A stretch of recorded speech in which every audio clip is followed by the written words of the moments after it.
Saludos amigos que nos siguen diariamente aquí en Desafío.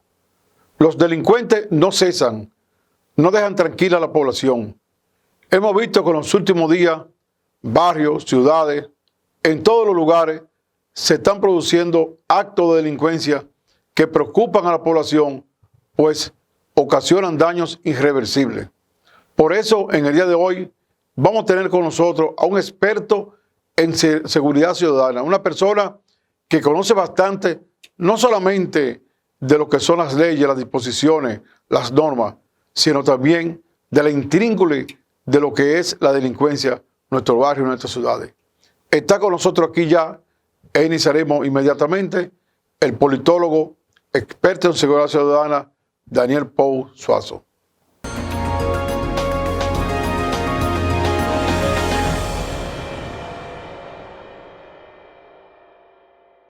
Aquí estamos en Desafío con el politólogo, experto en seguridad ciudadana, al mismo tiempo un hombre comprometido con su país, el licenciado Daniel Pou.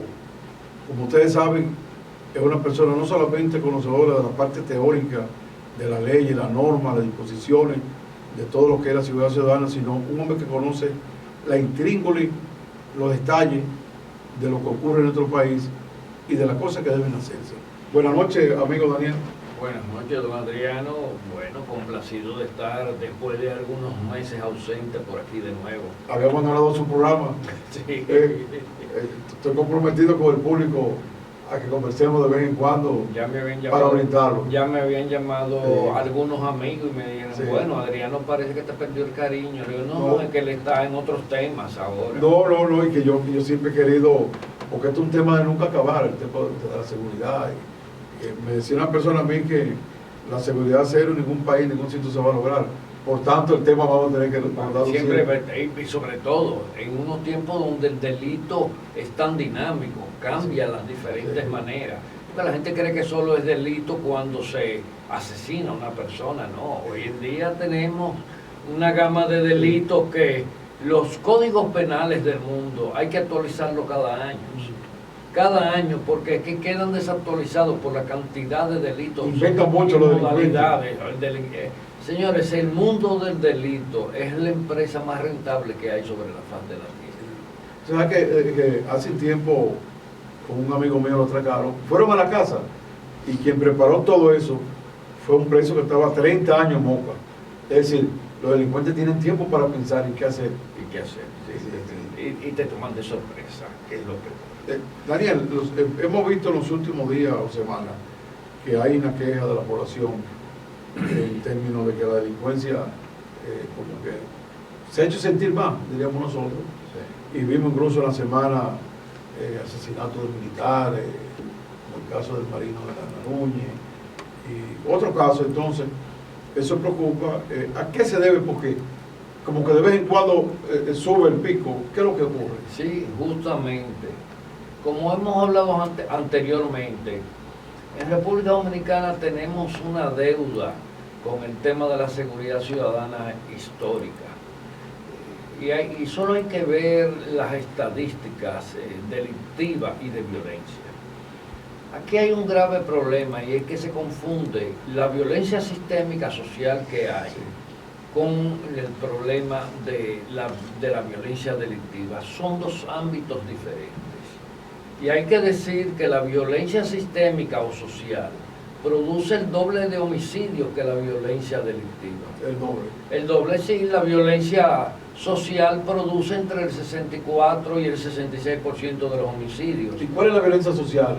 Esa que se produce por motivos de la convivencia, la incapacidad que hemos desarrollado para poder resolver los temas de la cotidianidad por la vía del diálogo, los feminicidios, esas situaciones que se dan entre familias, a veces por temas de herencia, por temas de intereses, y hasta el roce de un vehículo ocasiona muertes en este país, con una frecuencia que nosotros no nos imaginamos, porque la prensa no tiene la capacidad de cubrir todas las fuentes a la vez de ese tipo de situaciones. Pero esa es la violencia para mí más preocupante, porque es una violencia difusa, más difícil de usted poder mitigar. Y sobre todo porque obedece a tantas causas, pero sobre todo hay un aspecto que es el más ponderable que para mí, y es cuando se convierte en una cultura del ciudadano, en una cultura del ciudadano. Claro, cuando tú haces y tomas esos elementos de violencia social con violencia delictiva, haces un highball, lo bate todo y la percepción es que el mundo se está acabando. Violencia delictiva, sí, tenemos picos de violencia delictiva, pero nosotros hemos tenido situaciones más terribles, como la del año 2005, cuando alcanzamos niveles de violencia que llegamos a tener una tasa de homicidio de 26.56 homicidios por cada 100.000 habitantes. Hoy en día estamos entre 10 y 11. Entonces, hay que marcar la diferencia. ¿Y qué pasaba en aquel momento? En aquel momento había una transformación del delito. En el 2005 se hace el lanzamiento del Plan de Seguridad Democrática, que tenía un estudio diagnóstico muy bueno, muy interesante, tenía un interesante diseño, pero que después de invertir durante 7 años miles de millones de pesos, ese plan que pretendió ser una política de seguridad pública y no lo fue, porque dejaron al Ministerio de Interior y Policía solo. Luego el Ministerio de Salud Pública abandonó el plan, el sistema educativo nunca fue parte del plan, y el delito hoy en día tiene múltiples abordajes. Entonces el Ministerio de Interior y Policía, en ese momento con tu amigo, el doctor Franklin Almeida Rancière, intentó por sí solo llevar hacia adelante ese proceso. Y lamentablemente cuando llegue el año 2012, de 26.56 homicidios por cada 100.000 habitantes, estamos en 24, después de una inversión cuantiosa de dinero. Y dicen, bueno, los atracos bajaron, esas cosas sí, pero los atracos no los bajó el Ministerio de Interior y Policía, ni ninguna política. Los atracos los bajó todos esos delitos menores, el hecho de que empieza a producirse una modalidad que es nueva delictiva, que es el microtráfico. Y el microtráfico se convierte en una actividad altamente rentable, se adueña de los barrios y empieza a reclutar a esos muchachos, para llamarle de alguna manera, esos podríamos decir delincuentes en ciernes, empieza a reclutarlos y los pone a ganar dinero sin tener que salir a atracar, porque ellos se convierten en los delivery de los puntos de droga. Es una dinámica muy particular dentro del contexto de América Latina que se da en República Dominicana. Pero los jefes del microtráfico lo primero que hicieron fue pacificar los barrios. Como señores de horca y cuchillo, establecieron que los barrios se tenían que pacificar. ¿Por qué? Porque ellos necesitaban ofrecerle seguridad a su clientela. Punto de droga en este país deja una cuantiosa suma de dinero de beneficio, tanto que incluso le paga hasta protección a la policía. De hecho, es tan así el nivel de penetración que tuvo el microtráfico o ha tenido el microtráfico en la policía, que una decisión de este gobierno fue disolver el DICAN. Sí. ¿Y por qué lo disolvieron? ¿Porque eran buenos? ¿Porque eran eficientes? No, porque sencillamente eran la quinta columna del microtráfico. Pero eso no se acaba ahí, porque la mayoría de esos policías han ido a formar parte de otras unidades. El mismo director debe estar preso todavía. Hay un director preso, ya por otras operaciones de mayor magnitud. Sí. Una persona que lo habían puesto como director, habiendo estado implicado una vez anteriormente en temas de tráfico de drogas. Lo que pasa es que aquí se apuesta mucho al olvido. Entonces, mi querido amigo Adriano, hoy en día nos vemos con un pico, producto de que el actual gobierno está empezando a tener algunas experiencias con políticas para tratar de mitigar y prevenir el delito, pero, señores, cualquier estrategia que se trace, Adriano, para usted decir, bueno, el Estado va a recuperar el control de las calles, de los espacios públicos. Ahora mismo quien tiene el control del espacio público no es el Estado, son los grupos criminales. Porque las estructuras del microtráfico dependen de estructuras del crimen organizado, que son estructuras pensantes con estrategias muy bien diseñadas. Y hay que ver que ellos se han ganado la confianza y el acogimiento de la gente que vive en los barrios, porque ellos llevan políticas sociales donde el gobierno no llega. Ellos compran medicamentos en farmacia, el ataúd cuando muere la viejita, la estufita, la neverita para el negocio. La cancha. O sea, tienen una política asistencial. Y eso es un fenómeno que se ha producido en otros países de América Latina. El gran estratega de eso fue Pablo Escobar Gaviria, que llegó a hacer urbanizaciones en Colombia, urbanizaciones modelos que todavía perduran en Colombia. Entonces, aquí en menor escala, pero con sus peso a peso, ellos han logrado concitar el apoyo de amplios sectores dentro de la ciudadanía. De hecho, muchos de los legisladores que tenemos actualmente en el Congreso utilizaron como correa de transmisión el microtráfico para alcanzar los votos necesarios.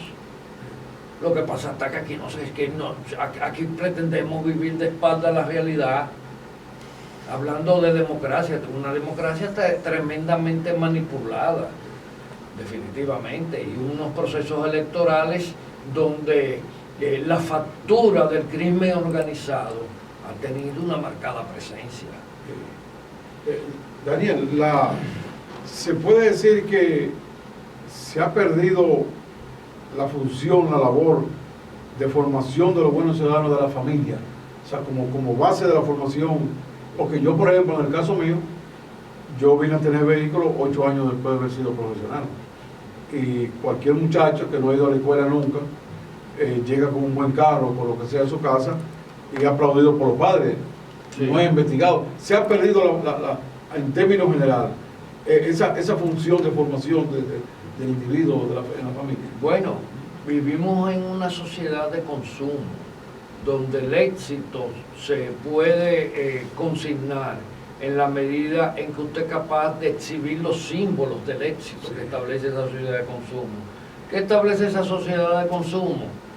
Nada, usted poder adquirir productos de lujo, como carros, como consumir bebidas y alimentos que suelen ser suntuarios, como utilizar ropa de la última marca, de la marca más prestigiosa, y el que no logra eso es un fracasado. El conocimiento, el mérito intelectual en esta sociedad, eso está mandado a guardar. Porque fíjate a ver, cuando tú ves lo que es la clase política dominicana, la mayoría de esos políticos se destacan por ser intelectuales, como lo era Hugo Tolentino Díaz, como lo eran una serie Franklin Franco, ni se parecen. Y usted y yo que vivimos esa época, sabemos que incluso los que no eran profesionales, hoy en día son personas que son referentes obligatorios del mundo intelectual. Pero imagínense, un país donde la política la monopolizan gente que se dedican a las bancas de apuestas, a vender gas, a tener dealers de vehículos. ¿Usted cree que la política puede caminar por un buen sendero? Y esto se refleja, se irradia en el resto de la sociedad. Pero, como usted bien decía, estamos en un pico. Pero estos picos se explican en la medida de que todavía no hay una política consistente.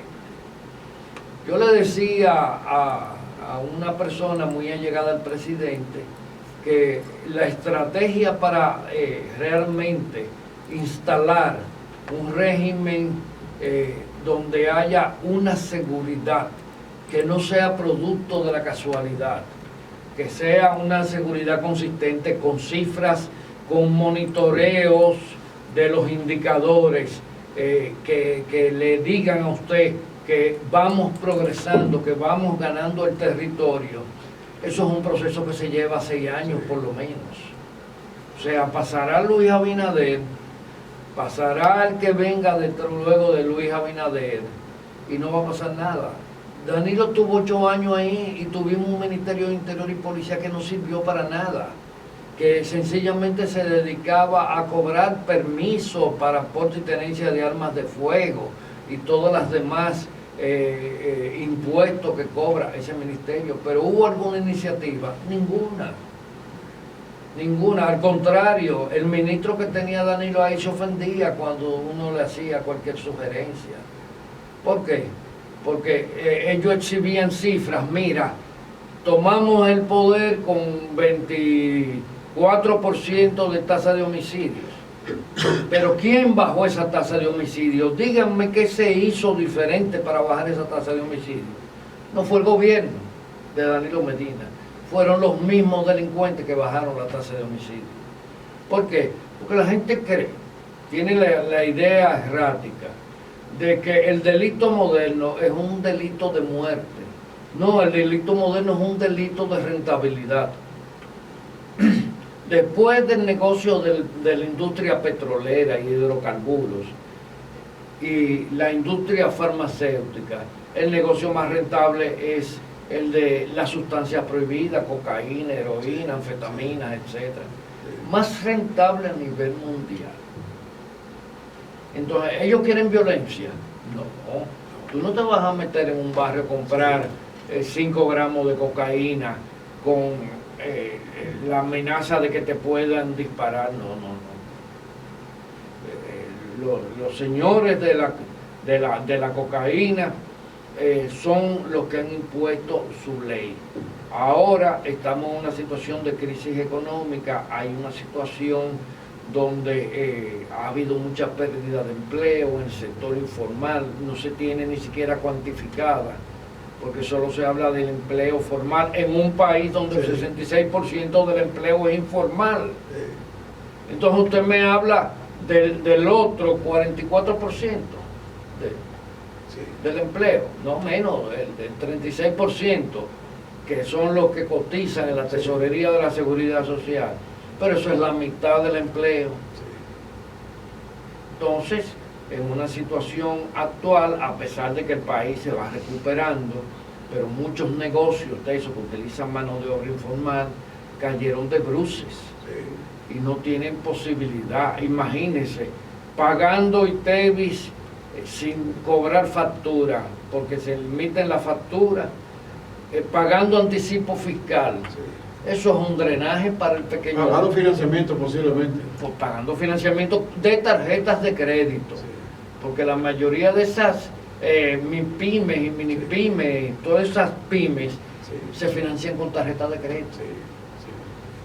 Eso ha creado una crisis económica que incluso ha impactado muy fuertemente a un sector de la clase media.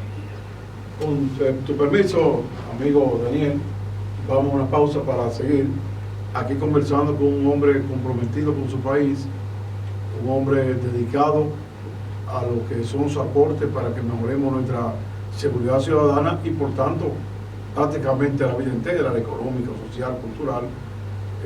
Daniel Pou es politólogo, consultor internacional y nacional y al mismo tiempo en cierta medida es una persona que ha venido aportando al país. Vamos a la pausa.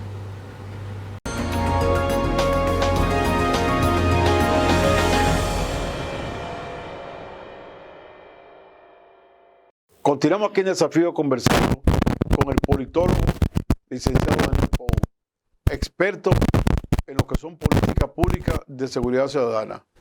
Daniel, ¿ha influido o puede haber influido en esta situación, en este pico, vamos a decir así, el hecho de la situación económica que vive el país, fruto de la pandemia, lo que dijimos nosotros, Claro. de que todo estos negocios con sus dificultades, tratando de levantar cabeza. Nosotros y- perdimos 5 puntos, más de 5 puntos del Producto Interno Bruto. Sí. O sea, nosotros estábamos en 5,5 cuando empieza la pandemia y nos llevó a menos 5, 10 puntos. 10 O sea, eso para cualquier economía es una situación. Como mínimo lo justifica que lo va para tener un acto de delincuencia. Bueno, hay mucha gente que está en situaciones muy difíciles. Entonces, uno de los principales problemas es que aquí hay un sector, una zona gris, donde hay un sector de la población que nadie los toma en cuenta. Sí. Clase media, clase media baja. Y justamente en estos sectores suelen anidarse personas con vocación violenta, Sí. digo, en todos los sectores de la sociedad, pero el que no tiene problemas no sale a arriesgarse a cometer No, es real lo que tiene. una situación. Y los perfiles de las personas que cometen delitos son cada vez más variados. Y se lo digo yo, porque yo he conversado con personas que han tenido a gente trabajando con ellos que nunca se pudieron imaginar que cometieran Que un iban a cometer. delito. Incluso vi una persona que la atracaron y la persona que la atracó tenía todo el desenvolvimiento de una persona con educación. ¿Sabes? Pero es que es muy difícil usted llegar a la casa y encontrarse a una señora con la cara lánguida y 3 muchachitos esperando que comer. Sí. En República Dominicana van a tener que activar políticas sociales, pero con mayor criterio.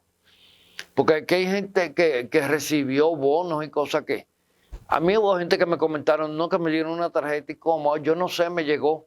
Me dieron Sí. una tarjeta, pero gente con posibilidades, Sí, sí. que tienen hasta vehículos, que Sí, tienen sí. rentas de inmuebles y esas cosas. Pero hay que hacer una evaluación porque es cierto que mucha gente ha logrado volver a sus empleos. Hay otros que han logrado retornar a empleos, claro, no con los mismos ingresos que tenían antes. Yo conozco gente que trabajaba ganando 80,000 pesos, ahora están ganando 40, pero están ganando 40. Pero hay algunos que no están ganando nada. Y es informarle, Daniel, que en medio de la pandemia, una persona que venda lechosa en China, si está todo cerrado, ¿a quién se le va a vender? Claro. Entonces, y que son más de la mitad. Pero Eso es informarle. no tan solo eso, que hay un mundo informal de clase media que mueve mucho dinero, gente que son intermediarios, venta de vehículos, venta de inmuebles, venta de muchísimas cosas, hasta, ¿qué te puedo decir? De muebles para el hogar, que se mueven y sacan su peso con qué vivir y lograr mantenerse en las capas medias. Pero con esta crisis, hermano, hubo gente que sencillamente tuvo que tirar la toalla. Sí. Y no ha habido una ayuda focalizada para esa gente. Yo conozco gente que vive en Naco y está viviendo de la solidaridad de la familia en Naco. Sí. Porque tienen una casa ahí que Ya la tienen. la tienen desde hace muchos años. Las están vendiendo, dicho sea de paso, mucha gente. Porque la casa se le está cayendo encima. No pueden seguir pagando los servicios Sí. y necesitan ese dinero a ver si pueden Un cargo más barato. involucrarse con el resto del dinero en un emprendimiento. Bueno, ¿qué te digo? Hay familias que han tenido que acoger al hijo con la esposa en la casa y el nieto porque no podían seguir pagando el alquiler. Sí. Porque a lo mejor el principal ingreso de la casa era el de él y solamente se quedó ella con trabajo. ¿Cómo van a sobrevivir? Ese es uno de los elementos, digo yo, Daniel, dentro de las causas que hay que combatir, para combatirlas, con alguna política económica. Claro, robusta, pero bien delineada. Y lo peor de eso, que eso también trae violencia social. porque cuando se presentan situaciones así en una familia, se producen roces, a veces hasta con el vecino, porque el vecino viene y le hace un reclamo. Porque en una comunidad de vecinos los gastos comunes esa persona no lo puede cumplir. Sabemos que hoy en día hay gente viviendo en un apartamento que no puede ni siquiera pagar lo que es el gasto de las áreas comunes, de los servicios. Mantenimiento. Sí, mantenimiento y esas cosas. Y hay muchas tragedias dentro de esto y eso genera violencia. Eso hace que ese individuo salga por ahí después de haber escuchado una insultada del administrador del edificio, coja un guía, sale a la calle a ver cómo consigue un par de pesos para llevarle algo de comida a su casa. Imagínese cuando usted viene y le pasa por el lado o le hace una maniobra que se puede interpretar como un desafío. Si ese individuo anda armado puede suceder cualquier situación. Por eso que tenemos que empezar a fomentar una política de convivencia ciudadana. Debía, Daniel, se ha hablado, e incluso cuando yo estaba en el Senado comenzamos un momento dado a elaborar textos para lo que era la creación de un ministerio de la familia fuerte, uniendo, para no crear más ministerios, al de la juventud y el de la mujer. Entonces, ellos dos juntos, más otro apoyo que le dé el Estado, y hacer un ministerio que comience entonces a formar la familia. A formarla en el término amplio de la responsabilidad. Yo escuchaba esta mañana, por ejemplo, a propósito de los cambios que hubo de cultura y cosas así, de volver el joven a la música. Yo, por ejemplo, estudié un método como yo estudiaba en la escuela. Volver a la música, volver a la responsabilidad, volver a la moral y cívica, o sea, incrustar al joven, al niño, cuál es el norte. Debíamos nosotros, dentro de la política nueva que debe aplicar el Estado, el gobierno, incluir esa formación de base. Claro. Mira, uno de los graves problemas que tenemos como sociedad para desarrollar cualquier política pública, ya sea de seguridad, de salud, de educación, es la falta de cohesión social que tenemos. Todos vivimos en función de que somos una individualidad. No sentimos ni siquiera empatía por el vecino de al lado o por el vecino de arriba. No nos atrevemos a veces ni a llamarle la atención a un niño que esté en una situación de peligro. Bueno, ¿qué te digo, Adriano? Ese tipo de cosas, tú no sabes por qué. Porque hoy en día todo el mundo se ha pertrechado en su casa, en su mundo, en su vida, y no hay apertura hacia los demás. Entonces, ¿qué tenemos en común que compartir? Sí. Eso es lo que le da sentido a la sociedad. A la sociedad, cohesión. Somos una de las sociedades con más bajo nivel de cohesión en América Latina. Sí. A veces yo cojo una pala y me pongo a limpiar la cuneta, a sacar la tierra. Yo compré una ferretería de esas palas para limpiar la cuneta. ¿Y debe sentirse contento el vecino cuando ve eso? No, hay gente que te mira como un ser extraño. Sí. Y yo pongo mi funda, recojo eso, tal, y incluso le tengo que dar dinero a la gente de la basura para que se la lleve. Sí. Porque eso es otra cosa. Sí. Que hay que darle dinero, aparte de tú pagar el servicio, hay que darle dinero porque si no, no se la lleva. Que se la lleve. Sí, yo pago incluso ya a trabajadores que hacen limpieza en el entorno de mi casa. Sí. Y bueno, y si la vecina de al lado le veo que está un poquito, vecina, voy a... Sí. Tú sabes, porque hay que tener la delicadeza de hacerlo. Pero vivir y compartir espacios con personas que tú no sabes si tienen tu propio nivel cultural, etcétera, se hace bastante delicado. Yo te puedo decir que por una situación de tener unas propiedades en algunos apartamentos de Piantini, Naco, Bellavista, esos grupos, yo he visto gente ofendiéndose de la manera más descarnada posible, pero que viven puerta con puerta al frente en el chat del grupo, desconsiderando. Uno contra sí mismo, uno contra otro. Y tú dices, ¿y cómo tú te puedes levantar y ver al vecino al otro día? Al que tú ofendiste. Al que tú ofendiste innecesariamente. Sí, es una cosa. Yo pienso que este mundo la gente tiene que, tal y como tú dices, saber que el respeto, como dice Benito Juárez, al derecho ajeno, esa es la paz. Y también a la tolerancia.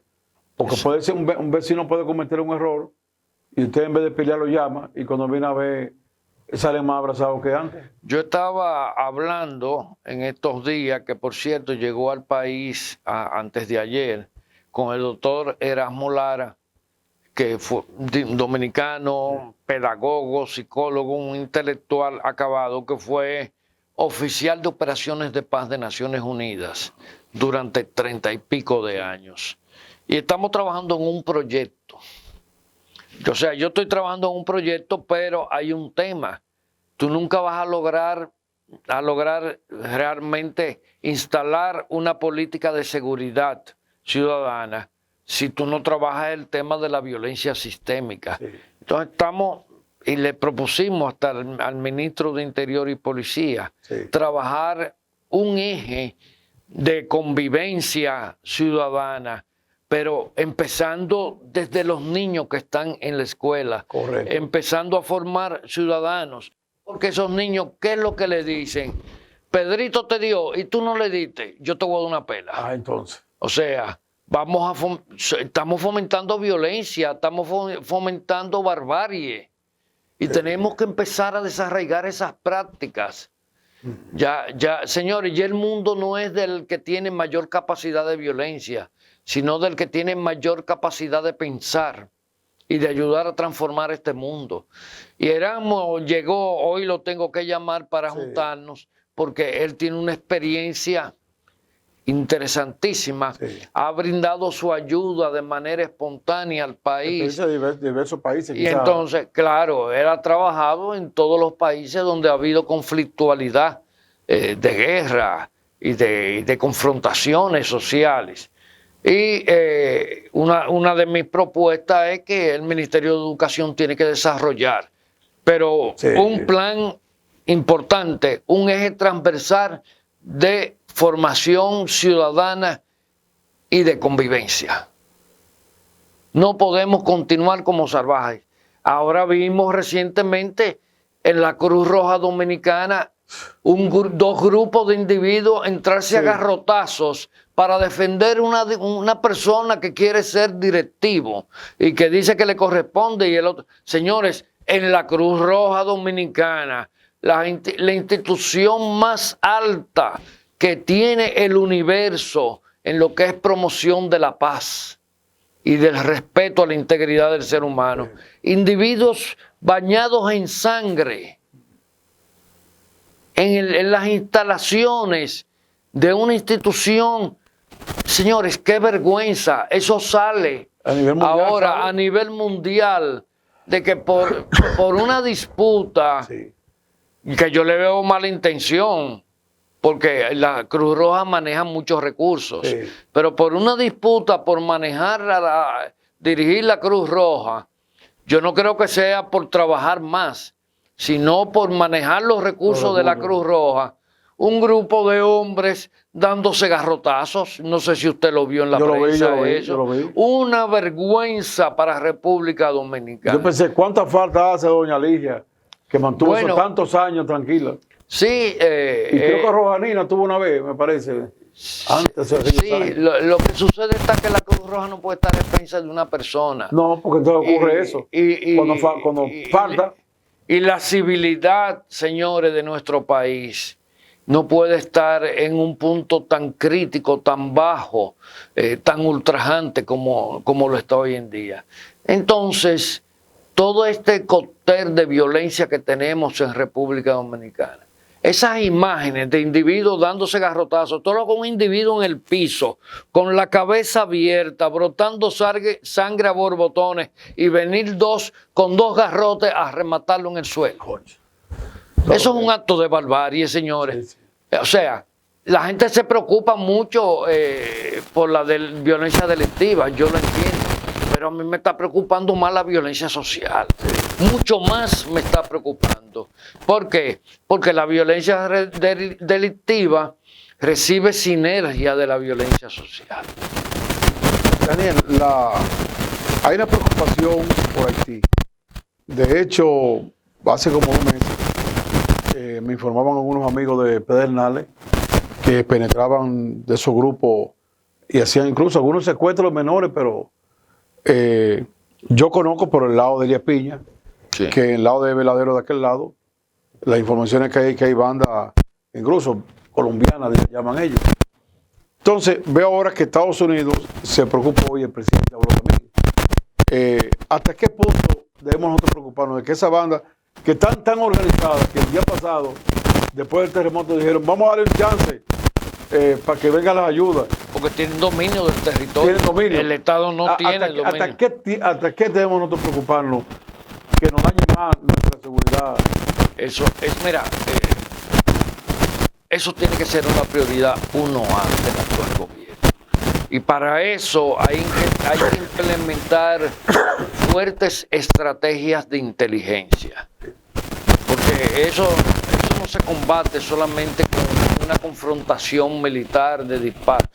Claro, la violencia, la frontera tiene que estar en un monitoreo constante, con personal calificado y confiable, porque si perdemos el control de lo que es no tan solo la migración, porque en eso lo hemos perdido mucho, pero si perdemos el control de lo que es el delito en la zona fronteriza, eso podría ser nefasto para el país. Sí, porque estoy viendo eso y estoy viendo también ya por el lado, entonces ellos que dominan allá y están fuertemente armados, y nuestra frontera son 381 kilómetros, del cual hay muchos sitios de loma que es imposible cubrirla. Cubrirla, claro. Yo lo comprendo.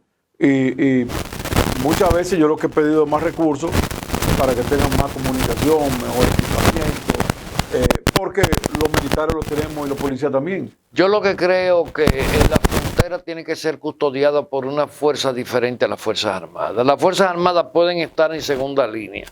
Diferente dominicana.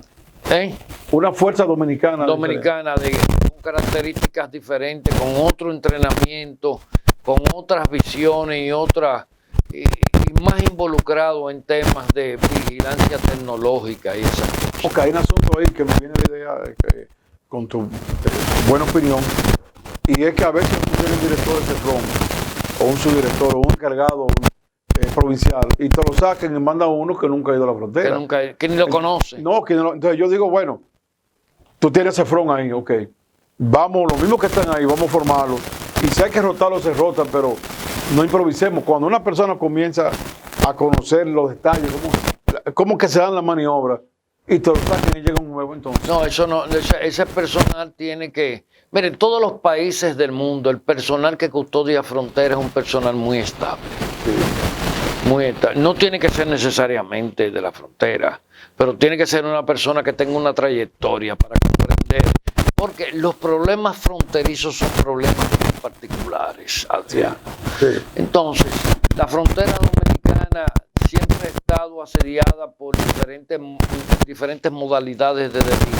Sí. Y hay que ser muy ducho para usted poder localizar las situaciones que se presentan.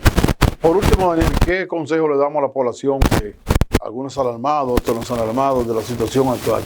Lo primero es que yo le recomiendo a la población que administren con pinza lo que ven en las redes sociales. Yo he visto videos en estos días circulando en las redes sociales, de hecho que se produjeron hace 3, 5 y hasta 6 años.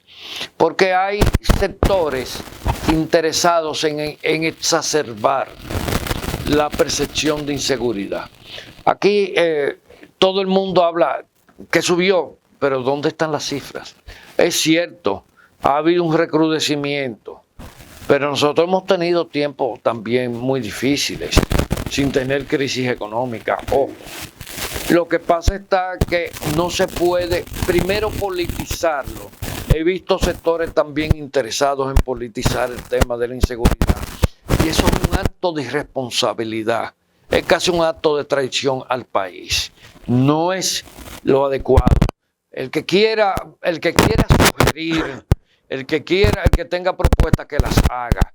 Ahora, no me venga ahora, cuando usted fue jefe de la policía, cuando usted fue ministro de Interior, cuando usted pasó y tuvo el poder para hacer cosas y usted fracasó, ahora no se me venga a vender como el no va más que puede solucionar. Ahí anda un montón de gente de la policía vendiéndose, pero gente que no hicieron nada diferente cuando pasaron por la policía. Bueno, muchas gracias, Daniel. Hemos hablado aquí sobre este tema tan interesante, tan importante, con el licenciado Daniel Pou, que es politólogo, experto en política de seguridad ciudadana, y al mismo tiempo ha participado colaborando en mucho de lo que son nuestras legislaciones, nuestras disposiciones, tanto en el Congreso, donde me consta, y de manera y con honor he estado con él en todo lo que son estas leyes que pueden ser malas o buenas, pero son las que se consensuaron y con las que tenemos esperanza. De manera que ahí están las opiniones, y este tema de la inseguridad ciudadana en general es un tema que nos toca y nos corresponde a toda la ciudadanía. Muchas gracias, y mañana estaremos con otro invitado tan importante como Daniel Pou. Ahora lo dejamos con los comentarios profundos de actualidad del licenciado Aristipo Vidal.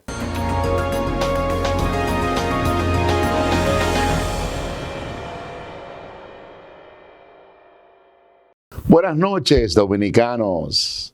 Qué bueno reencontrarnos con ustedes en este segmento final de su programa Desafíos por esta Digital 15 y por Telemicro Internacional, donde están los dominicanos fuera del país. En este segmento con su servidor Aristipo Vidal, buscando comentar con ustedes la actualidad de la República Dominicana, y cuando sea de fuera, siempre y cuando le interese al pueblo dominicano. Comenzamos con el COVID-19.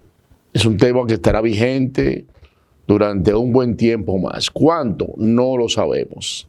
Hay que esperar que el mundo venza al COVID. El mundo. ¿Por qué el mundo? Bueno, porque nosotros somos parte de él, y esta es una pandemia, que quiere decir una epidemia mundial. Tal vez cuando se vacune 3/4 partes del mundo, podamos comenzar a ver que el COVID está desapareciendo. Mientras tanto, no es así. Aquí llevamos 4,000 y tantos muertos, fallecidos, dominicanos que se nos han ido de al lado, de los cuales muchos conocemos, usted y yo. De manera que para prevenir que vayamos a acompañarlos, vamos a vacunarnos. Usemos la vacuna que es nuestra, la vacuna contra el COVID, la primera, que mucha gente aún no se la pone. Mucha gente, aunque usted no lo cree, aunque usted encuentre los centros de vacunación vacíos, como lo encontré yo el pasado martes, hace justamente hoy una semana, vacíos, con muy poca gente acudiendo, muy poca. De hecho, cuando llegamos mi esposa y yo, no había nadie. Después llegaron 2 o 3 personas más. Bueno, pues resulta que esa vacuna es nuestra. Póngase urgentemente mañana, miércoles, la primera dosis. Al mes, más o menos 4 semanas, que le dice la tarjeta que a usted le van a dar, póngase la segunda dosis. Y luego, 2 o 3 meses después, si usted quiere hacerlo, se pone la tercera, porque hasta ahora, hasta hoy, las autoridades mundiales de salud no han hablado de tercera dosis. Algunos países ya están buscando implementarla, pero aquí, si usted no se ha puesto la segunda, no piense en tercera. Lo primero que hay que hacer es ponerse la primera. Que por cierto, con los 16 millones de vacunas, todavía no sabemos qué van a hacer, porque aunque ya dijeron que se van a donar 500,000 dosis, óigame, no es todavía ni siquiera el 5%, correcto, de esas 16 millones de dosis compradas de más. Alguien me dijo ayer, no, es que ordenaron la Pfizer y la AstraZeneca y la, como se llamen, y no venían. Entonces se desesperaron y buscaron a China. Ajá. ¿Y por qué no cancelaron esos contratos? Porque alguien, no sé quién, algún día lo sabremos, tiene algún tipo de beneficio en esos contratos. 9.000 millones de pesos en vacunas, en dosis adquiridas de más en la República Dominicana. Que Guatemala reciba 100.000 dosis, muerte de risa, perfecto. O cualquier otro país, pero no era para eso. La República Dominicana, mucho menos en una crisis económica como ha desatado la pandemia, una crisis económica desatada por la pandemia, no está en condiciones de regalar nada. Pero bueno, algún día le explicarán. Amigas y amigos, sigue la temporada ciclónica, cuídese de los fenómenos atmosféricos en las islas caribeñas, el huracán Larry, que va subiendo, gracias a Dios, sin embargo provoca grandes oleajes que son peligrosas para las pequeñas embarcaciones. Hasta aquí todavía no ha llegado eso, pero bueno, está más o menos en la zona. Y por el momento no hay ningún otro fenómeno que ofrezca peligro para la República Dominicana. Otro disturbio anda por el Caribe, cercano a Centroamérica. Nació por ahí, por los lados de Venezuela, Colombia, en el mar Caribe. Ahora bien, el desierto del Sahara en África sigue enviándonos su polvo. El polvo se eleva y los vientos lo traen para acá. Y eso es lo que está provocando la terrible ola de calor en septiembre. Hoy estamos a 7. En septiembre, una terrible ola de calor que eleva la sensación térmica de la persona, o sea, lo que usted siente en su piel como calor, casi a 40 grados. Ha llegado a 35 grados, pero la sensación térmica, que es lo que uno siente, se eleva casi a 40 grados y eso es muy, muy fuerte. Combátalo con agua, mucha agua y mucho líquido, sobre todo jugos naturales. Al que hace ejercicio, agrega una bebida que tenga que ver con la reposición de líquido y de sales en su cuerpo, que eso es positivo. Amigas y amigos, la sensación que tiene mucha gente en la República Dominicana es que no tenemos gobierno, así como usted lo oye, o por lo menos que el gobierno está solo ahí para cobrar su sueldo, los funcionarios. En primer lugar, el presidente de la República dice que el plan de seguridad para vencer la delincuencia, la criminalidad y la violencia es a 2 años. Imagínese usted que sale a la calle, que está en su casa, o su vehículo está en el parqueo, como vi un video del domingo pasado, que un delincuente se saltó la verja de una torre residencial para buscar una batería que parece que él la dejó guardada ahí, en un vehículo, y se la llevó. O se metieron en un negocito en María Auxiliadora que reabría con toda la gente adentro y los encañonaron y los amenazaron, hasta niños había, y se llevaron todo lo que quisieron llevarse. O la cantidad de asaltantes que atracan a plena luz del día. Ayer asesinaron a un oficial de la Marina, llamada ahora Armada. Ayer, que por cierto, el pobre hombre tiene un sueldo de cebolla, como dijo una vez un policía, porque lo hace llorar el sueldo cuando lo ve. Y estaba siendo de mensajero de una empresa. Y lo asesinaron para robarle no solamente los valores que pudiera tener, que no sé cuánto se llevaron, lo que sea, lo asesinaron, es lo importante. Y le dieron también tiros, balazos a otra persona que andaba con él, también mensajero de la misma empresa. Todos los días, el ministro de Interior y Policía, aparte del plan que dijo el presidente, que nadie lo conoce, porque ni el ministro ha hablado de eso. El ministro ha hablado de Mi País Seguro, con un plan piloto en Cristo Rey, que seguro usted dice que está yéndole bien en ese plan piloto, pero Cristo Rey es un barrio de la capital, importante, claro, populoso. Pero el país son 48.448 o 42 kilómetros cuadrados y miles de barrios. No un solo, miles de barrios. Y el ministro dijo que no hay cuarto, que no hay dinero, que no hay presupuesto. De acuerdo con el senador Iván Lorenzo, vocero de la bancada del PLD en el Senado de la República, el presupuesto del Interior fue inicialmente más de 4.000 millones de pesos y con el suplementario se le pasaron 2.000 y pico de millones de pesos más de 6.000 millones de pesos. O sea, no se lo están dando entonces. Y el plan Giuliani, ¿dónde está, señor presidente? El que usted dijo que era la panacea, la solución de los problemas de delincuencia, criminalidad y violencia en República Dominicana. ¿Dónde está? Es dentro de 2 años que veremos a los delincuentes bajo control. Entonces el ministro de Defensa, un hombre que entiendo serio, dice que no hay forma de parar, la migración haitiana. Estados Unidos dice que las bandas, el llamado G9 de Haití, están aquí y advierte a sus ciudadanos y sus visitantes a tener cuidado con estas bandas de criminales haitianos. No podemos con las bandas nuestras, no podemos con la delincuencia. Según el ministro del Interior, no hay forma de enfrentarla. El presidente dice que dentro de 2 años. Pero el jefe de la policía, hoy llamado director, dice que esos asuntos han bajado un 24%. Es decir, que es mentira lo que dicen los obispos. Es mentira lo que dijo el sacerdote anglicano frente a frente al presidente. Es mentira lo que dicen todos los comunicadores del país. Lo que dicen los videos. Son actores y actrices.